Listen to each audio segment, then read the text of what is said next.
Squad, it's Alexis, and I'm back with another tutorial. Today I will be doing goddess box braids. I'm gonna go ahead and jump right into this video. I didn't have time to do an introduction today either because we were on a time limit, so I just decided to go ahead and get right to it. So as you guys saw in my previous video, I always lock my hair before I start braiding, and that's just something that I have been doing for years. I found a couple years ago that it's been better to do it this way compared to just, you know, intertwining the hair, the weave into the actual hair. Now with this braid, I wasn't feeling it, so I just decided to take it down and do it back over. But once you guys see my tutorials, you'll notice that that's something that I do. I'm kind of a perfectionist, so if I don't like the braid, I just feel like it's best to just start it over. No matter, you know, if you're on a time limit or not, you just want to make sure that you do the client's hair, you know, the correct way. Don't just send them out with a braid that you know should have been done over and you were just too lazy to do it. So I'm gonna go ahead and braid this one down, and once I get to the end, I will show you guys how I add that hair on to make the goddess part, which will be the curly hair by Features.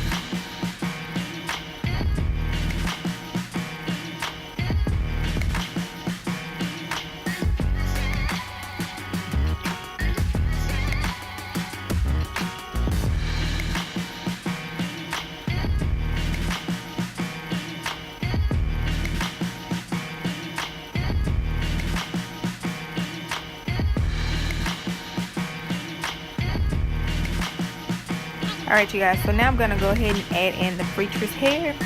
If you're a braider, you know that you can do this on top or the bottom. And for beginners, it is possible to do this, like I just said, on the top or bottom. You're going to add the hair in whichever way makes you feel comfortable.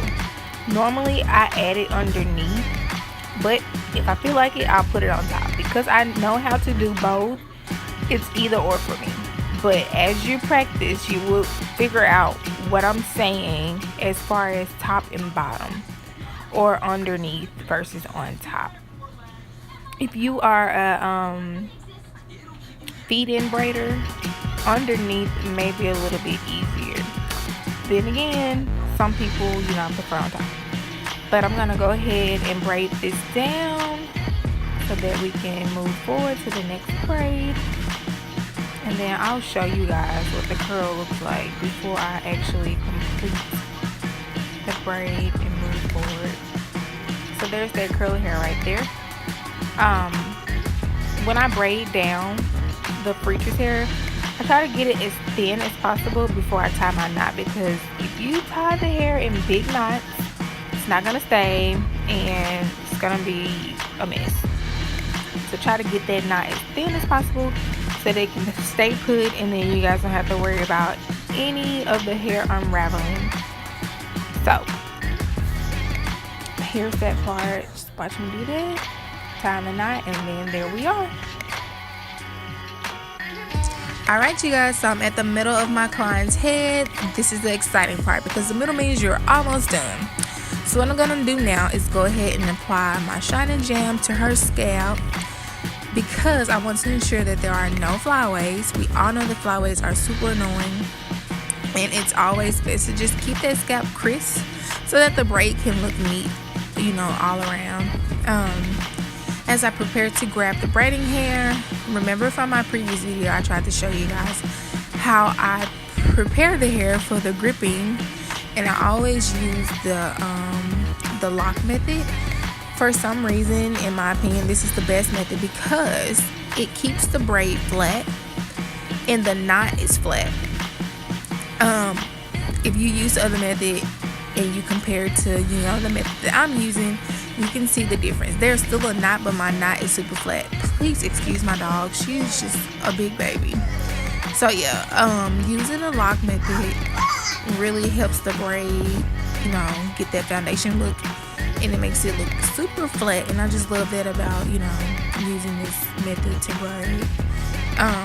As you can see, my client is natural, so as I'm braiding her braid, I'm gonna make sure I apply the Shine and Jam on her actual hair as well, you know, in addition to her scalp, because again, you don't want those flyaways in the way, especially on the actual braid, because once you're done, any flyaways that you have, you want it to be the weave, not the patient, I said the patient, not your client's hair, because once you get the clipping to clean it up, you don't want to clip their hair, you want to clip the actual braiding hair. So I'm going to go ahead and braid this down, and then I'll try to get a better view of me adding the hair in for you guys.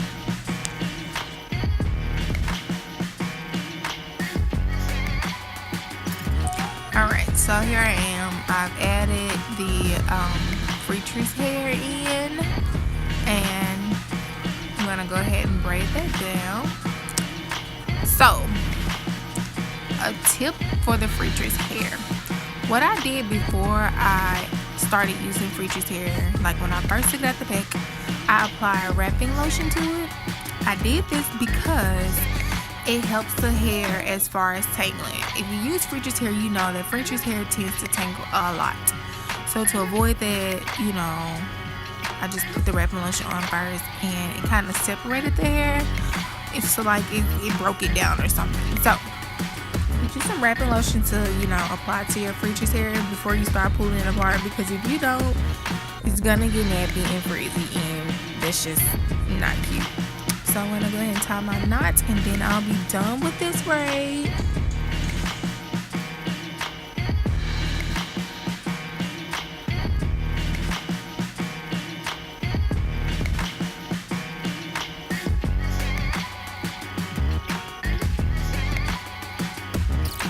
Now I know I've shown you guys how to add this hair in more than once, but this time I have a better view, and I want you guys to be able to catch what I'm doing. So I put that hair on top. Now I'm gonna grab it super tight to make sure that it's a smooth transition between the braiding hair and the Freetress hair. I may have even added a little product on the braid to make sure that it's smooth. I can't remember. If you see me, you know, dip my hand or something, that's exactly what I'm doing, just so that everything can be smooth. You want everything to look neat when you're doing your braids, you know, just so you can see some foundation. Foundation is the key. You want to be able to see your work in your work. So yeah, I've added the hair, and I'm gonna braid it down and tie it off and move forward with the rest of this section.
Alright you guys, so this clip is going to be super short. I'm just basically showing you guys how I grip the hair. And once I'm done braiding this braid down, you guys will see how flat her braid is. This is what I tried to explain to you guys in the previous clip. It's going to be super flat. We love this because this would allow you to see the foundation of my work. Her braids will also lay flat enough so that they won't be jumbled, you know, on top of each other. If you like this method, just give it a try and compare it to, you know, another method that you possibly use and just see which one works best. In my opinion, this one works best for me. Now I'm gonna go ahead and wrap this up and thank you guys for watching. Make sure you give me a thumbs up and please be sure to subscribe to my channel for more tutorials. Thank you.